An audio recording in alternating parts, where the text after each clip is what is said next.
Ahora mismo hay más de 300.000 millones de dólares en stablecoins completamente líquidos, sin exposición directa a mercado, acumulados dentro del ecosistema cripto. Es una cifra superior a la que existió justo antes del último gran ciclo alcista completo.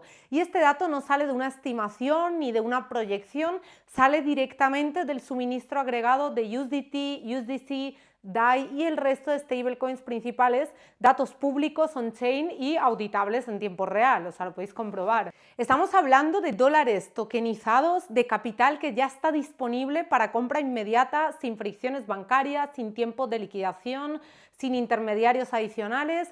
Cuando este volumen de liquidez aparece, concentrándose en stablecoins sobre todo, el mercado está enviando una señal muy concreta, que el capital ya ha tomado la decisión estratégica, pero aún no ha tomado la decisión del precio y el activo en el que entrar. En ciclos anteriores, este patrón ha precedido de forma consistente fases donde el dinero pasa de estar estacionado a desplegarse con fuerza, no porque exista euforia en el mercado, sino porque el capital ya ha hecho el movimiento más costoso y más relevante, que es entrar en el ecosistema cripto. Y este paso es clave y suele pasar muy desapercibido. Convertir dólares bancarios en stablecoins no es un movimiento especulativo, es un cambio de carril operativo. Una vez que el capital está tokenizado, puede moverse 24/7, cruzar jurisdicciones sin fricción y reaccionar en minutos, no en días. Y esto reduce enormemente el coste de oportunidad y permite esperar estructura sin perder opcionalidad. Y si observas el suministro de stablecoins durante los últimos meses, aparece un comportamiento muy concreto. El volumen no solo se mantiene elevado, sino que crece de forma sostenida, incluso en periodos donde Bitcoin se mueve lateralmente. Y esto para mí es un punto crítico. En fases de mercado bajista real, el suministro de stablecoins tiende a contraerse. El capital abandona el sistema, vuelve a fiat o se refugia fuera del ecosistema cripto. Y aquí no está ocurriendo eso. El dinero no está saliendo, se está acumulando. Los mayores incrementos de saldo se están concentrando en direcciones de gran tamaño. Muchas de ellas están vinculadas a exchange, a custodios institucionales y a desks de liquidez. Este tipo de capital no entra para hacer trading intradía, entra para esperar estructura, evaluar condiciones y desplegarse cuando el binomio riesgo-retorno es asimétrico. Y este comportamiento encaja con precisión con el contexto macro que tenemos actualmente. En 2025 el endurecimiento monetario global ha dejado de intensificarse, no estamos en un entorno de expansión agresiva, pero sí en uno donde la presión contractiva ha dejado de aumentar también.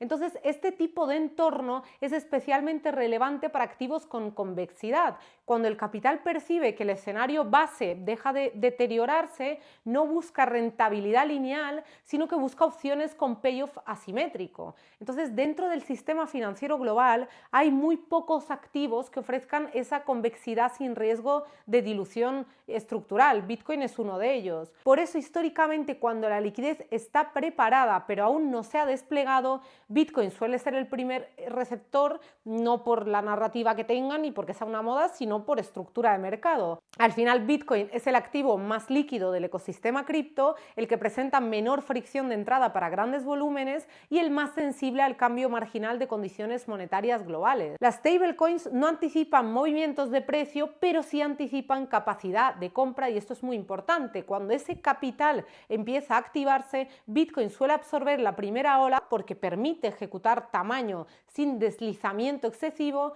y con profundidad suficiente, pero el punto clave de ese ciclo no termina ahí. Una vez el capital empieza a moverse, la pregunta deja de ser qué activo sube primero y pasa a ser qué infraestructura se utiliza cuando el dinero empieza a circular. Y es en ese punto donde entra XRP. Durante los últimos meses, Ripple ha acelerado de forma clara su posicionamiento como proveedor de infraestructura financiera, no como empresa orientada al mercado cripto retail. Y esto no es una interpretación, es visible en su actividad regulatoria, en sus acuerdos operativos y en la naturaleza de los proyectos en los que está participando. Hoy Ripple opera con licencias de pagos en múltiples jurisdicciones, mantiene acuerdos activos con bancos, procesadores de pagos y entidades financieras y utiliza su red de liquidación en entornos de producción, no en pruebas de concepto. El crecimiento de Ripple Payments y de los volúmenes asociados a su red de liquidación transfronteriza no es teórico, está documentado en comunicados oficiales,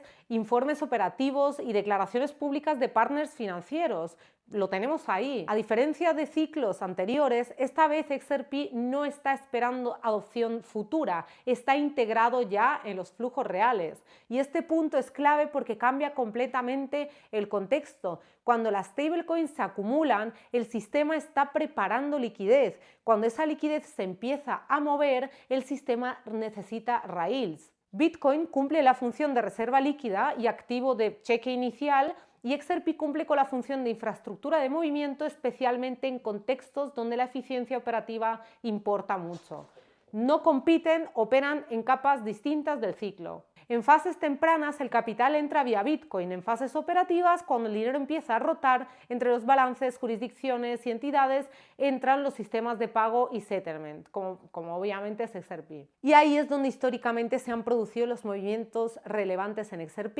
En los últimos meses, Ripple ha ampliado su participación en proyectos de tokenización de activos y liquidación on-chain, integrándose en flujos que no dependen del precio de XRP, sino de su utilidad como activo puente. Además, el interés institucional por infraestructuras que reduzcan costes de settlement, riesgo de contraparte y tiempos de liquidación ha aumentado de forma súper clara en 2025. Esto no es una moda cripto, es una necesidad de estructura del sistema financiero. Los sistemas tradicionales siguen siendo lentos, caros y fragmentados, y cuando el capital empieza a moverse con mayor frecuencia y volumen, la eficiencia deja de ser un extra y se convierte en un requisito indispensable. Y ahí XRP tiene una ventaja clara en términos de velocidad, de coste y compatibilidad con sistemas financieros ya existentes. Este es uno de los puntos donde muchos inversores se equivocan en su análisis. Intentan evaluar XRP con las mismas métricas que una altcoin puramente especulativa y eso distorsiona completamente la lectura. XRP no destaca en fases de euforia retail, destaca cuando el sistema financiero empieza a utilizar infraestructura blockchain de forma más operativa. Por eso, en ciclos anteriores, XRP no lideró el giro inicial, pero sí protagonizó movimientos muy relevantes cuando la liquidez ya estaba activa y el capital institucional empezaba a rotar. No es una promesa futura, es un patrón que ya ha ocurrido en otros ciclos. Y si juntas todas las piezas, el cuadro es muy coherente. Existe más liquidez estacionada en stablecoins que antes del último bull run completo. Esa liquidez ya ha entrado en el sistema cripto. El contexto macro favorece activos con convexidad. Bitcoin suele ser el primer receptor cuando esa liquidez empieza a activarse, y cuando el dinero empieza a circular, la infraestructura pasa a ser algo crítico. Ripple está posicionada exactamente en ese punto operativo y XRP no necesita hype para activarse, necesita flujo. Y eso es lo que mucha gente aún no está viendo. No estamos en una fase de subidas desordenadas de precio, tampoco estamos viendo aún una rotación muy clara desde las stablecoins hacia activos de riesgo, pero el capital ya está dentro y ese es el paso más importante de todo el ciclo. A partir de ahí el factor dominante deja de ser la narrativa y pasa a ser el tiempo. Y cuando ese despliegue ocurra, primero reaccionarán los activos más líquidos y después va a venir la infraestructura que permite que ese dinero realmente circule. Y por último, muchas gracias por estar aquí, espero que este vídeo te haya servido, que te haya aportado valor. Si es así, no olvides darle like y suscribirte y nos vemos en el próximo.